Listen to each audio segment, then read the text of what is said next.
Hi, and welcome Got to it. the Chosen Business Owners Podcast. I am your host, Michelle Reel, and today we have the pleasure of speaking with Mike Farrell, and he is the president of the Landscape Management Group. And I think you have another business as well that I'm going to let you tell us a little bit about as well, Mike. So welcome to the show. Thank you very much. And thanks for having me. I'm very excited to be here. Absolutely. Yeah. So how did you get started in being an entrepreneur and get started with the Landscape Management Group? And then tell me the name of your other company. So, Landscape Management Group is the one that's my primary Okay. baby. The other company is Fleet Force, and that is an auto repair company. So we do auto repair at nighttime for commercial fleets. So some of our customers are Red Cross, USPS, Amazon warehouses. So that's been a very cool experience, but really implementing the same business model into that one we're trying to. That's why we started that, and that's kind of the whole that's a whole podcast in itself. Awesome. Well, I want to hear how the two are correlated and how your business model is working in both, because they're both different industries, sort of. hmm Yeah. Completely. Yeah. Yeah, we can get into that for sure. I guess to start, you asked how I started Landscape Management Group when we were talking. So it used to be Mike's Landscaping, which is very boring and was the wrong idea because you don't want to ever put your name on a business. In my opinion, I learned very quickly that I didn't want to be Mike in Mike's Landscaping. That started in college to pay for my college because my dad was smart enough to not pay for my college and wanted me to work for it on my own. So I just pushed a wheelbarrow door to door. Didn't have a car at the time.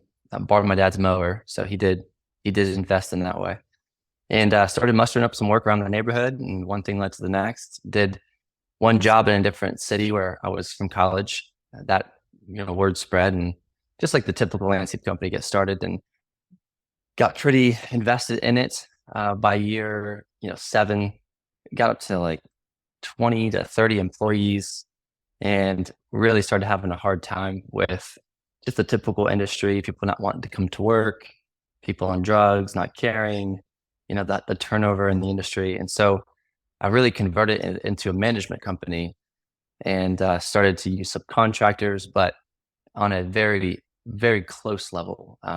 So not so much what we had charged, mark it up, and then charge the customer, but more so implementing our tech and what we've built system-wise into our company. And that's when we started to really see major expansion and major growth at Landscape Management Group, which was a better name than Mike's Landscaping. So help me understand, you got out of the day-to-day and how does that model work? What does that look Yeah.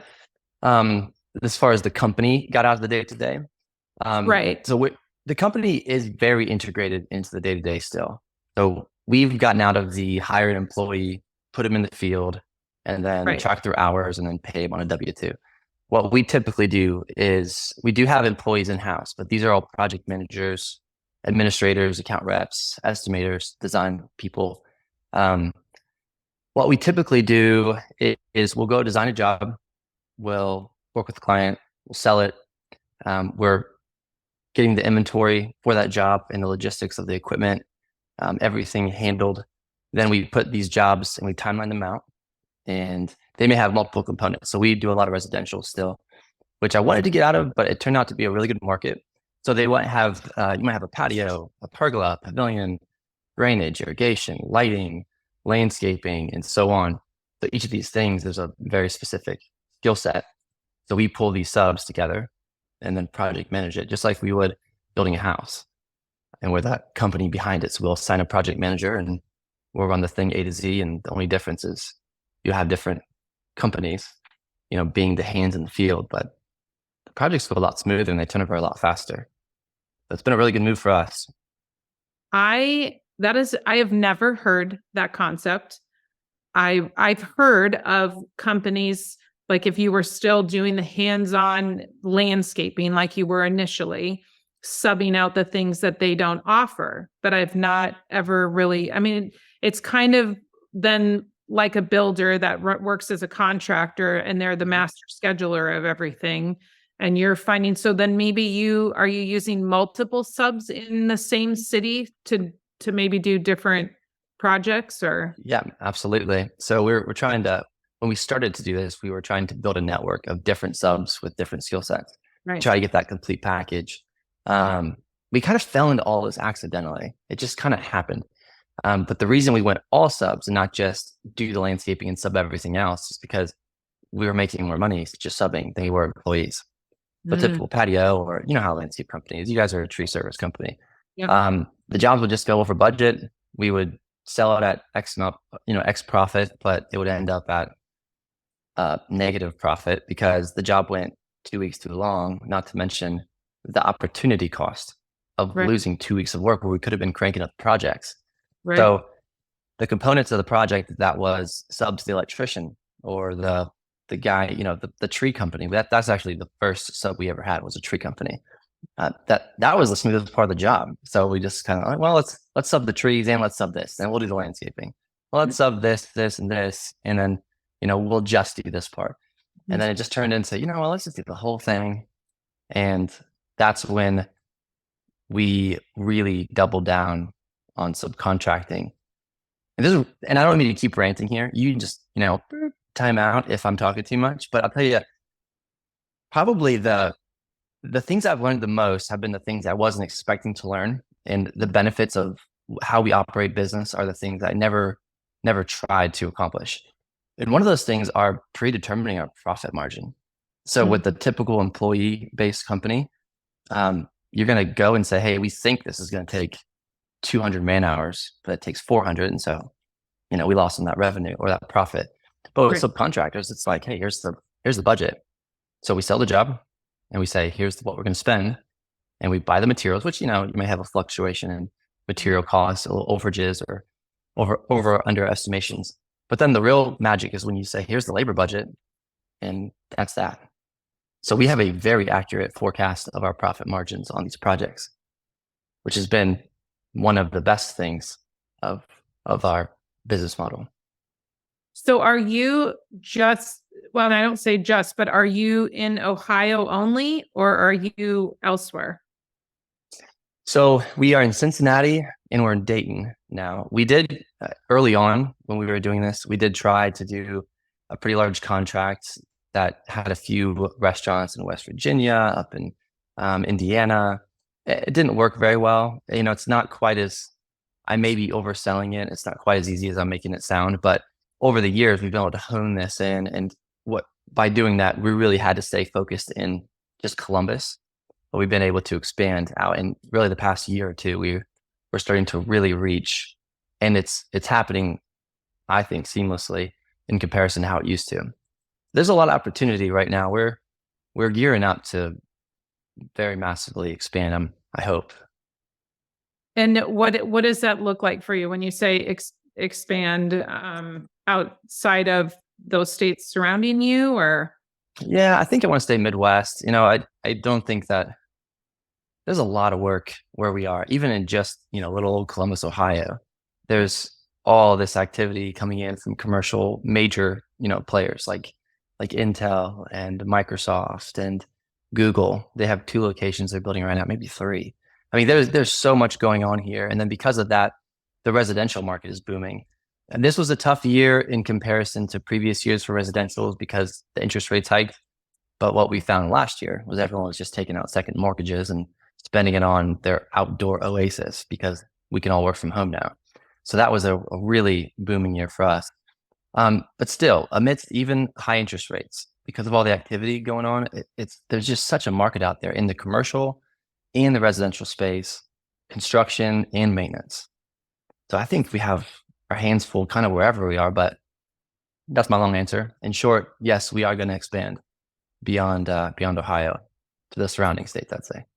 So let's say that you go to somewhere like Virginia, Pennsylvania, or somewhere near, in that, I don't know, in that vicinity, east, Midwest, east, or maybe you're looking at Indiana or something. Yeah, Indiana. I want to get up, pushing Michigan. Gotcha. Want to go down, Kentucky, West Virginia, if we can. We'll see where we go from there. But really, I think the real benefit to doing something like you're doing with the franchise model, or doing something like I'm doing, which may turn into a franchise model, but if it works, it works. And if we want to keep it in-house, then fine. Is the scalability of it. It's just so much more scalable than, and the reason it's scalable is because these people care if you get the right people. If you really think about it, and I'm not claiming to be, anyone special, or, I'm an ant, compared to Amazon or Uber. But if you think about, like, the largest taxi service in the world owns their taxis, it's Uber. And the largest retail in the world, Amazon, doesn't have any retail stores. And, that's arguable with their new ones they're trying to prototype. But Airbnb owns no real estate, and they're the largest real estate company in the world. So, or they do the most real estate transactions. So if you think about, why can these players do what they did? Not that I'm trying to become that, or could I be, but there's some truth to their business model, right? And I think the recognition that times are changing, that the world has become a place where everyone wants to be their own boss, even if they can't. Not all of them can, nor do they all realize what it really takes. But why not capitalize on that? Because all we're left with in the employee force this isn't for all people, but the vast majority of the people in low level jobs, like the service industry, not a lot of them care. And I hate to say that. There are some amazing people that it's like, geez, I could not do what you do. But there's a lot of them that just don't care. They're on drugs. They don't come to work. They're just job hopping for a 25-cent an hour raise, and they think that they should be a manager if they show up to work on time, But these people that are great employees, they're so good, they went off and just started their own thing to find that it's a lot more than just a trade that they're doing. So that's where we come in. We're like, hey, you do this, you build this deck so well, and this is your trade. You are amazing at fences, or you're amazing at patios. Like, let us do the tech, the sales, the design, the permits, the chasing your money, the contracting, the project management, the putting all the other pieces around you to make you successful so you can crank 3 times as many jobs, and everyone wins. The customer wins. It's a better job because they have a true expert. We win because we're able to grow our capacity, and the subcontractor wins because they have more work right in front of them, and they don't have to do anything they don't want to do except for the thing that they went into business to do, which is to build the decks, Right. They get out of having to run the business side of bringing in the work. I kind of think about it. You sort of are starting to see not the same exact, but you see it like with doctors and stuff. They got into medicine, practice medicine, and then a lot of them went out on their own, right, and opened up practices. I mean, this is a whole totally different thing, but you're seeing them all go back to that corporate model where they're like, I don't want to deal with the employees. I don't want to, and so this with what you're doing, they don't want to deal with the marketing end of it, the cost, running all the numbers, trying to do all of that. It's kind of on the reverse side, but it's the same concept. Everybody wants to do what they're good at. They don't want to have to work on all the other facets of it.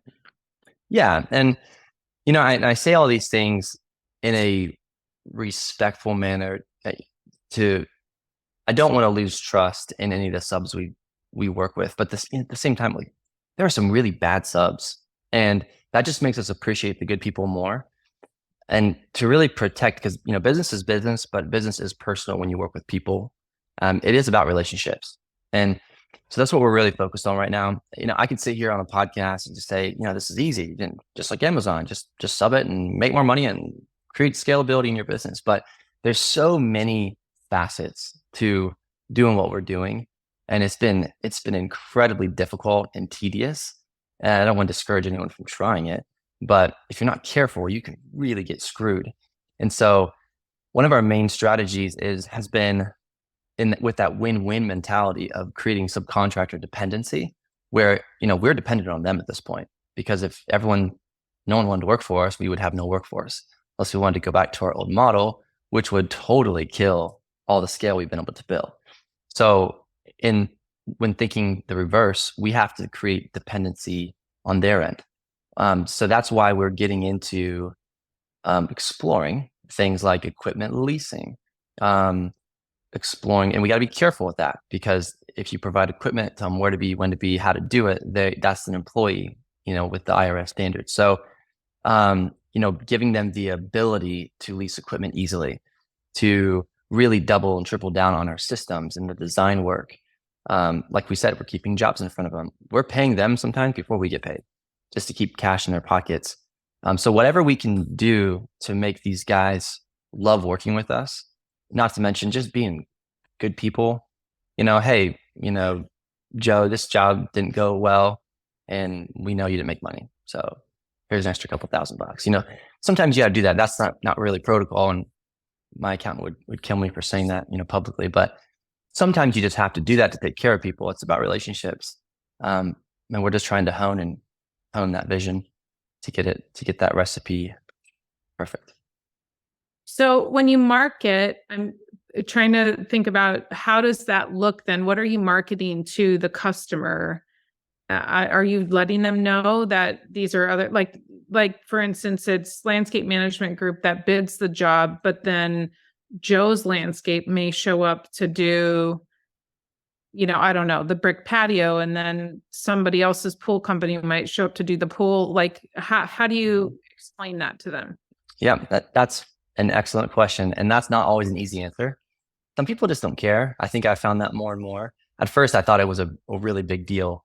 I don't think people just kind of expect it almost at this point. When they order Wendy's, they expect DoorDash to be at their door, and maybe in some beater car, they're like, it's fine. Where's my burger, But some people really care. And those people, I sometimes have to have just conversations with them. What are your concerns? Like, well, how do you expect my job to get done on time if these aren't your employees? Like, well, how do you expect little Jimmy to come to work tomorrow? Like, he can quit as easy as a subcontractor can quit. And then, the other, fun one is, what if how are they going to do a good job? How can you control the quality standards? Like, well, okay, let's think about this. Most companies have little college kids or people who are fly-by-nighters or, temp agency people who just got out of prison working on their crew, throw a fancy shirt on them, put them in a fancy truck and call them a professional. Would you rather have those guys work on your project, or would you have this guy in maybe a rusty truck that's been in it with his son for 30 years? Have them build your deck. Which one do you want? And they're like, you know what? That's a pretty good point. I think I'm going to have these guys do it. So when you really break it down, it's like, I don't know, why is it a big deal? Why do you go to Amazon to buy, toilet paper? Like, you could go direct to these, or to buy this widget or that. There's a reason that there's success in that kind of model, is because it's how can Amazon ship a widget faster than the widget seller can ship it themselves? Because they house the inventory. And then that widget is dependent on Amazon because they have the power to ship it faster, and the efficiency and the systems and the marketing. And then Amazon collateralizes that inventory that they hold to assist with cash flow problems, to help the widget seller. So there's all this kind of give and take. And if it's working over there, why can't it work in the service industry with what we're doing? That's kind of my premise on everything. No, I really like it. I think it's a really great, a great one. And what I'm interested about is, what's the repeat? Well, first of all, are you, and I don't say just, are you doing landscape maintenance where you're actually maintaining the landscaping as well? Or are you just doing installation where you're doing the design and the installation? And then what's the repeat customer, like, for instance, if Joe's landscaping shows up to install the trees and the bushes and, that kind of a thing, are they calling Joe back, or do you have loyalty on that where they're calling you back? They're calling us back. And I think that's because they realize very quickly that there's a lot more to it that they're getting from LMG than they're just getting from that sub. Now, have we lost customers? Yeah, like small little things, I'm sure. We had one bad sub, and we found out after the fact, when we fired him, it's like, you can't work with us anymore. You're not a good representation of who we are. That we told a couple customers what had happened, that he won't be back on the job. And they were like, you know what? He was asking me, what you guys were charging, and he was bad mouthing. I'm like, okay, good. And these customers were telling me that. So there's something we're doing that's earning loyalty from the customers as well. And on that same note, with the subcontractors and their, I guess, loyalty towards us, like I said, we are going to lose some accounts, but if we keep enough work in front of them and give them enough opportunity, why would these guys want to screw us? Right. Because they know they're going to lose a lot more. And then do you have certain criteria that they have to do? They have to be licensed, they have to be insured, they have to have workers' comp, that kind of a thing.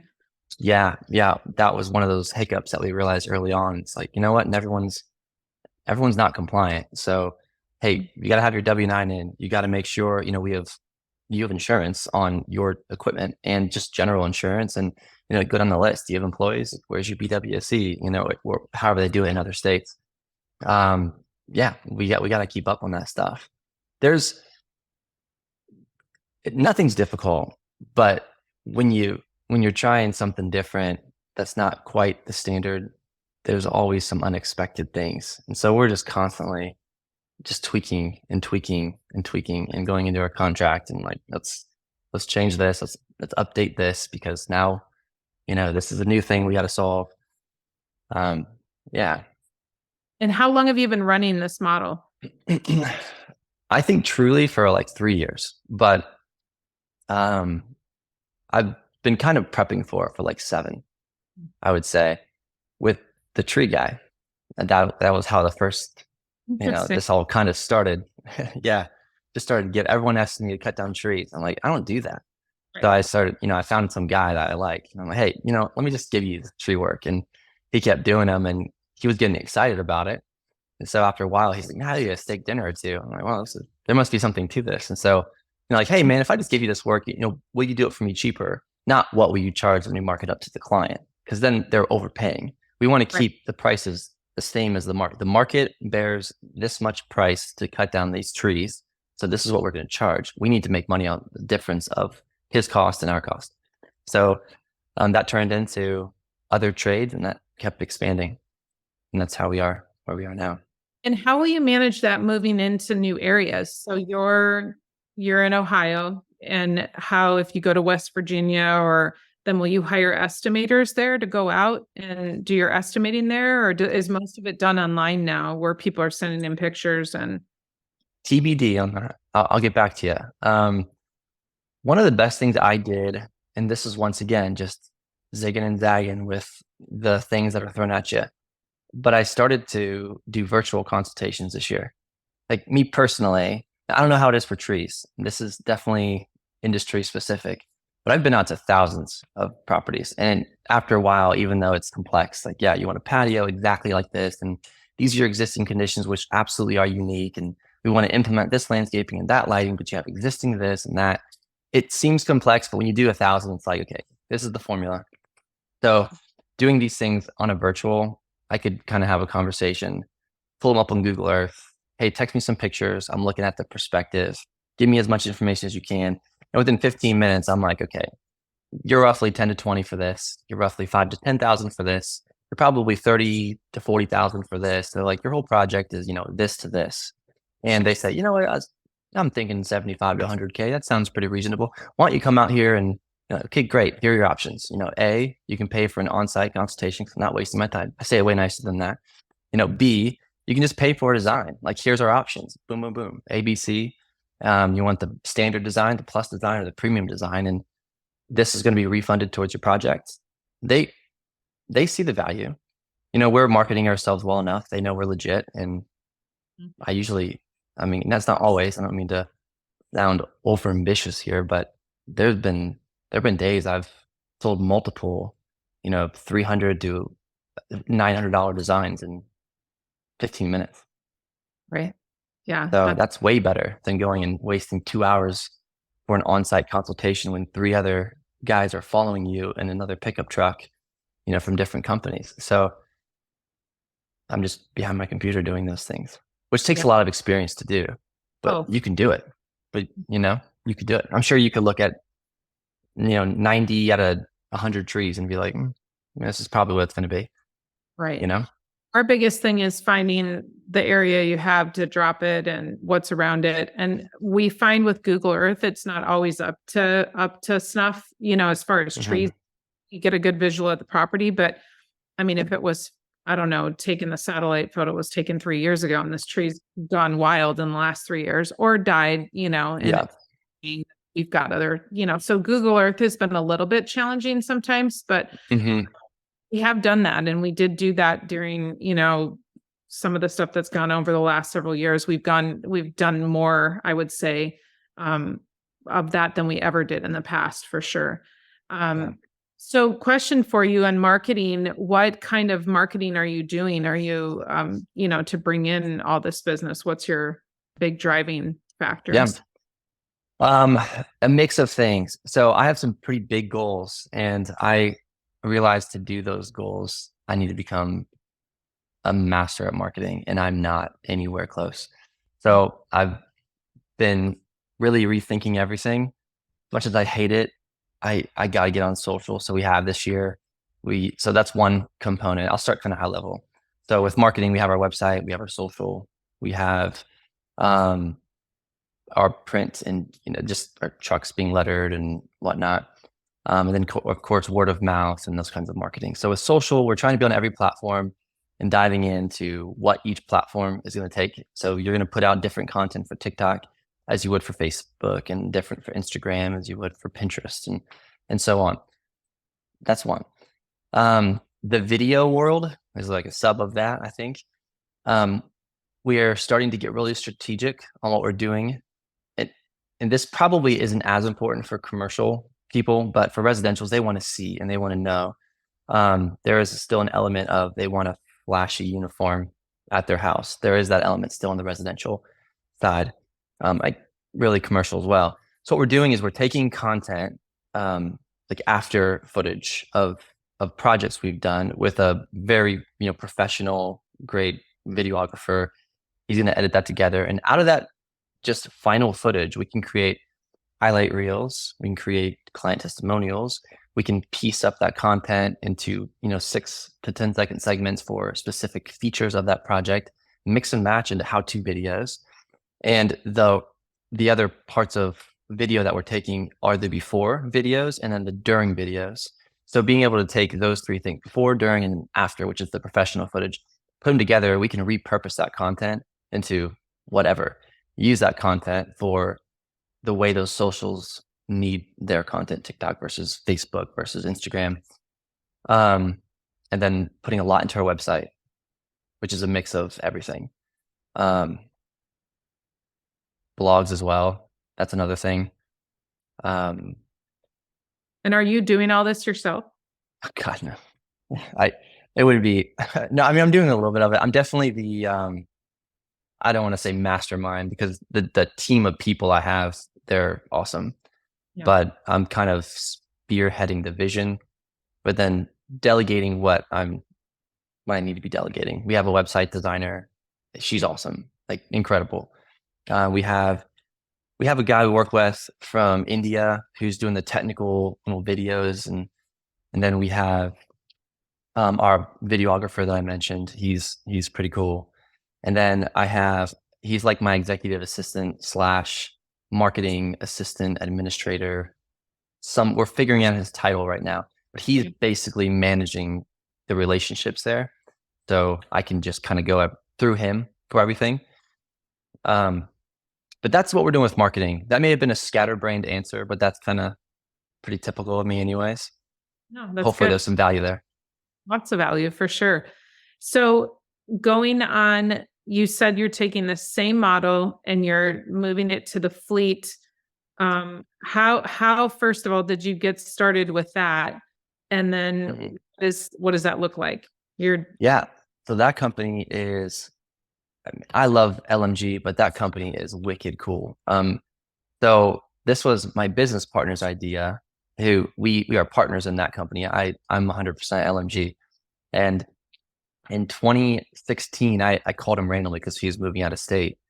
And I asked him to open this company back up because he had previously done mobile mechanic work in college, just zipping around the college parking lot, doing oil changes and whatnot for kids with no overhead. He's just working out of his van. He doesn't have to pay for a shop. And it's just most of these repairs you can just do in the lot if you're not dropping a transmission. So 2016, he was just moving out of state, moving on with his life, I think working at Kenworth. I called him and said, let's redo that business because I need some help with Mike's Landscaping's vehicles. And I would love to own half the company that fixes my vehicles. So, long story short, we partner 50-50, and this is his baby, kind of like LMG is my baby. we land a big USPS contract, and then all of a sudden they're all over Columbus. And the largest mechanic service provider for USPS in Columbus. And then COVID happens, and they weren't happy because I was paying zero attention to the company. Somebody in our company messed up billing really bad, and it was billing for a few vehicles 2 times. So they just pulled the whole contract. So essentially, our company was zero diversified and went from hero to zero pretty much overnight. And we had to let a bunch of people go, and then we just kind of let the company ride, for about a year. And then we brought my dad at that time was retired. So I said, you know what? He's always loved this company. Let's bring him in to kind of revive it and breathe life into it, because we were just going to let it go, shut it down, or let's actually make this company a thing again. So he rebranded it as Fleet Force. It used to be My Auto Care. And we have just been building and building and building, totally relaying the foundation of the company, and trying to implement what I've done with LMG into this Fleet Force company. It's just been, it is a different animal, but the opportunity's there. So I think that company has a lot more potential, I believe, than LMG. I'm very excited about it. TBD on where it goes. Maybe hit me up in a year and we'll have a really exciting conversation about that.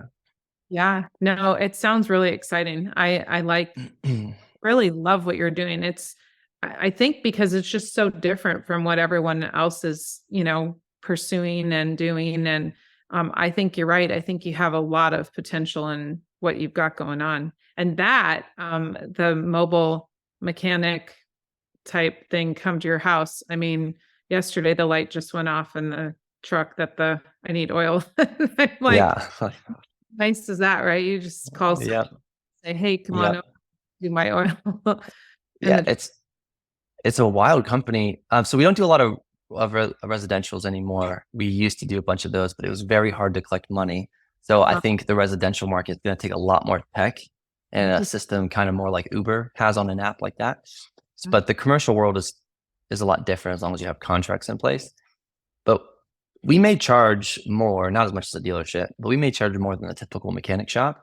But we're literally coming to you. So how much is a business spending or paying an employee to take that vehicle to a shop and wait around, or that vehicle is out of commission for multiple days, or it's driving on the road because it has to during the day and no one can fix it at night. So us coming to the service place at night to fix the vehicles saves way more than what you see on the bill. It's the opportunity of, let's get that vehicle back on the road tomorrow, no wasted days, no wasted employee time. Then their customers are happier and they can crank more revenue and so on. So we're really excited about that company. I like that. Yeah. And so are you just in Ohio right now with that, or are you in other? So we just expanded to Atlanta and we're having some conversations about that. And we were trying to get it off the ground. I mean, so why, how Atlanta? just some connections out there to say, hey, you guys can manage this, and we're willing to invest in the infrastructure. And so let's land some customers and let's recruit the technicians we need. Let's send equipment down there in a van, and let's get this thing going. It's just a booming market as well. Wow. So Awesome. yeah, we're really being aggressive here with what we're doing with Fleet Force, but we believe in it. It's just an awesome. Red Cross is one of our favorite customers, and they have, what was the stat the other day? I just heard it, but they have had no vehicles not be able to do the blood drives since we took over their fleet, and that used to be a pretty big problem with them. So just on the market in Columbus that we primarily take care of, they've had no issues with their vehicles. Everything's preventative at this point, so that's cool. They don't let us advertise. They're really strict with what we're allowed to promote with their name on it. But the main fleet manager told us that the other day, like a week or two ago, I should say. So cool. Wow. Yeah. Well, this has been a really interesting conversation. And I've really enjoyed it. I'm curious if you could just let everybody know kind of where they can find you, where they can find both of the companies that you're, that you own and that you're running, And then what big things do you foresee? I mean, you've kind of touched on it a little bit, but is there anything that we missed that you see coming down the pike or something people should be watching for? Um, Man, no, I hope I brought value to everybody, and I really appreciate the questions, and thank you for listening to me ranting. Um, I can't think of anything off the top of my head that I missed, but I'm sure there is things. Um, where everyone can find me, I guess, yeah, landscapemgtgroup.com is our LMG website, and then fleetforcellc.com is our Fleet Force website. Um, More than happy to help everyone as much as I can. There's a lot of work out there, so a lot of opportunity for everybody, I think. Absolutely. Well, and what is something you could just share with everybody that if they're just getting started or they're building a business, like what would be a tip that you've learned maybe from the not so good times, the good times? I don't know, something that you'd want to share with everybody that kind of been like Mm, a big thing for you that you've learned along the way. that is such a good question, and I should have prepared better for it, so I hope this answer is good enough. Um, you know, there is no get rich quick scheme. People might fall into success and get lucky sometimes, but all in all, I think the best advice I could give to someone starting out is get your hands dirty. I might not work in the field anymore, and we're starting to see, explosive growth with, the landscape company. But the reason we've been able to do what we've done, and really what I've been able to be aggressive and innovative on, is because I understand it. And the reason I understand it, because I've been there digging the holes. And the systems I've built, then just yes, we can delegate. Sure, we can depend on people who have talent in certain areas. But man, I'm telling you, the more you understand things on an intricate level, the better you're going to be able to manage those things and really see like the Yeah. cracks and then also the vision around that corner that everyone else can't see because you understand it, because you've been there. That's what takes years, I think. And then an overnight success seems like an overnight success when it's been years of development. Right. Yeah. That's a great answer. And Oh, thanks. yeah. Um, I think it rings true, right? For a lot of people, they think they're going to get into business and just be completely super wealthy overnight, and they don't want to get their hands dirty. And I love that. hmm Yeah. Yeah, yeah. Well, thank you for having me on. This has been awesome. You seem like just such an awesome business person, and the best of luck to you and your franchises. Thank you. Well, So incredible what you're doing. thank you. Thanks for joining us. And I've really enjoyed talking with you. And until next time, everyone, we'll talk to you then. Thanks.